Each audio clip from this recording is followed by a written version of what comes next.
Sindh high court ने जामे कराची की ज़मीन पर पेट्रोल पंप कायम करने का इल्ज़ाम लगाकर सील करने के खिलाफ दरख्वास्त पर डिप्टी कमिश्नर ईस्ट का पेट्रोल पंप सील करने का हुक्म 3 हफ्ते के लिए मुअत्तल कर दिया है।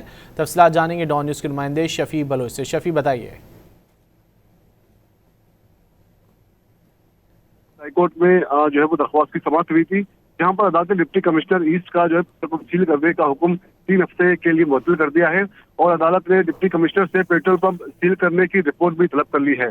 इस पर दरख्वास्त गुजार के वकील ने अदालत को बताया कि जामा कराची की जमीन पर कब्जे का इल्जाम है। 2012 से जमीन खरीदी हुई है और इस पर अदालत को बताया गया कि डिप्टी कमिश्नर ने पेट्रोल पंप सील करने से पहले दरख्वास्त गुजार को सफाई का मौका भी दिया और अदालत ने तरफेन की दलील सुनने के बाद फरीकेन को नोटिस जारी करते हुए पेट्रोल पंप बहाल करने का हुक्म दे दिया है। बहुत शुक्रिया शफी बलोच इन तफसीलात के लिए।